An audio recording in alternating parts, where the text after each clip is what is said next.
Hi, I'm Sean from Einstein Bros and Noah's Restaurants. Today I'm going to show you how to make a pumpkin cheesecake using our wonderful pumpkin cream cheese. The cheesecake is composed of two basic components, the crust and then the custard that makes the cheese. The first one we're going to work on is the crust. And what I've got in this bag here is about 2 dozen ginger snaps. And I'm going to crush these up and then mix them with some butter to make the crust. So just take a rolling pin, put the cookies into a Ziploc bag, or you can put them between a couple pieces of parchment paper or wax paper, either one, and crush them. Or if you want to use a food processor too, if you want to get them really pulverized. But you want to kind of crush them until you get some pieces that are pretty large crumbs. You don't want them to be extremely fine. And then take the crumbs, pour them into a stainless steel bowl, and you've got 6 ounces of cookies here. Here I have 2 tablespoons of melted butter. I'm going to pour that into the crumbs and just simply mix it around. You can use a spatula, or if you want to use your hands too and get your hands dirty, you can do that too. Just mix them around until the crumbs get coated with the butter, and you'll know that you've got a good coating on them when the butter's evenly distributed and you can pick up a handful of crumbs and they hold together in a nice solid ball like that, but then they break apart easily too when you rub them in your hands. Okay, and then for each little cheesecake, we take just a regular muffin tin and line it with some cupcake liners. You want to spray each one of them because the crust doesn't stick too bad, but when you try and get the custard into these little flutes, if you don't spray it well, it'll stick when you're trying to take the liner off of the cheesecake. So give them a good spray with some pan spray. Then put a heaping tablespoon of crumbs into each cup.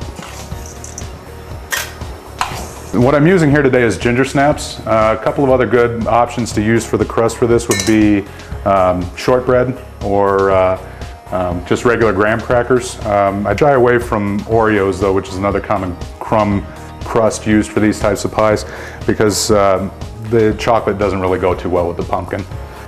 So another nifty trick I found for compressing these is to take just a quarter cup, standard quarter cup like this, and bend the flap up, stick your hands in it, and just press down in there as tight as you can. You want the crust to be nice and compacted in the bottom of the cup. And this is a perfect size fit for these cupcake liners. It gives you nice even distribution so you have the same amount of crumb all the way across the bottom of the cheesecake.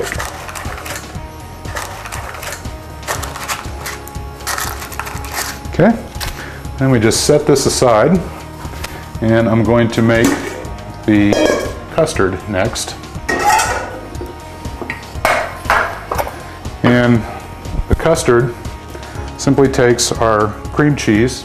We have 3 tubs of the Einstein's or Noah's pumpkin cream cheese. Just scoop them all into the bowl. Nice thing about this recipe is it's nice and easy. Everything goes into the bowl, everything mixes up, and all you do is stir it with a whisk until it's nice and blended. You can use a mixer if you want, but you don't need one. So the nice thing is you don't need really any fancy equipment to do this recipe. It's very simple. And a lot of times people think cheesecakes are very hard to bake or very hard to make, and they're actually very simple to put together. Get all the custard or all the cream cheese off of your spatula there.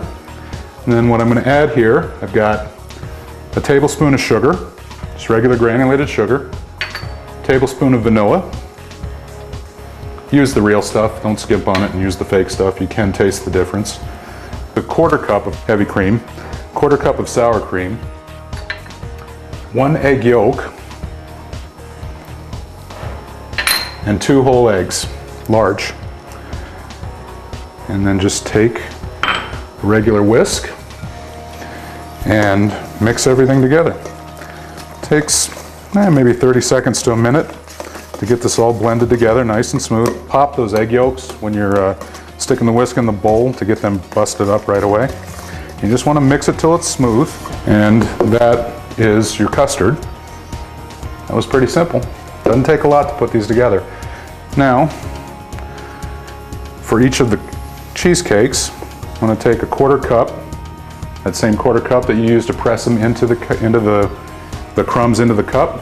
Just take that same cup and pour your quarter cup of cheesecake batter into each cup. And you might want to round it a little bit because you want a quarter cup in there, but it isn't all going to come out of the cup. So have a little bit of extra on the top. So use a rounded quarter cup. Here I've got 12 of the mini cheesecakes. This recipe should make somewhere between 15 and 18 cheesecakes. Just depends on how heavy-handed you are with the batter, and then the size of your cup as well. But you should get somewhere between 15 and 18 cakes per batch. Okay, now that we have our mini cheesecakes portioned into the cupcake liners, what I'm going to do is put them into our preheated 350-degree oven. And if you notice, I've got them in a sheet pan or some kind of other roasting pan or something that your cupcake pan will fit into. The reason being is because you have to put a water bath around these while they're baking. What that does is it helps the custard and the cheesecake cook more evenly, so they have that nice creamy texture that you're used to with cheesecakes. So in order to do this, take the roasting pan and the cheesecakes over to the oven without the water. Place them in the roasting pan and then put them in the oven. And then once you get the pan in the oven, come and pour hot water into the pan. You want to come about halfway up the cupcake pan. So just keep an eye on it and pour slowly. Once you get the water in there, slide it in gently. You don't want to slosh the water all over yourself. The other thing is put it in somewhere in the middle of the oven, the middle third of the oven, just to get more airflow around it so everything will bake nice and evenly. Okay? Close the oven up, come back in about 30 to 35 minutes and they should be done. And we'll check on them then. Hi, and we're back after 35 minutes. We're going to check on our cheesecakes now. And the cheesecakes are probably done baking now. If you look in here, it's kind of hard to see, but they might jiggle a little bit. It's kind of a two-stage baking process. You want to finish baking them, and then what you want to do with cheesecakes so they finish and completely set is you then now turn your oven off and let them sit in here for about another 30 minutes with the oven off, and they'll gently finish baking. And another trick though, while you have the oven open, is to pull the pans to the edge here, because when we go to take them out of the pan or out of the oven later, it'll make it easier for us to grab them. Back after about 30 minutes of letting the cheesecakes cool, and you want to gently grab them. Grab the edges of the pans. This is why we pulled them forward with the tongs, so it made it easier to grab the lip.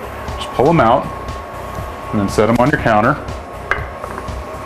And you want to let them cool on the counter for about 45 minutes to an hour.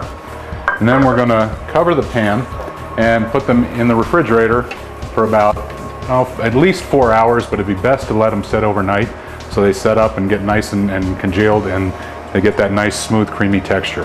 And then we'll come back and finish them tomorrow right before we're ready to serve them. Now that we've let the cheesecakes cool, you can see that the paper peels away from it nice and easily.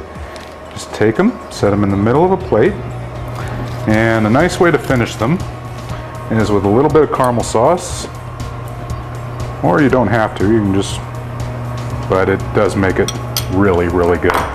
And then a little bit of whipped cream. And there you have it. Pumpkin cheesecake made with Einstein Bros and Noah's pumpkin cream cheese.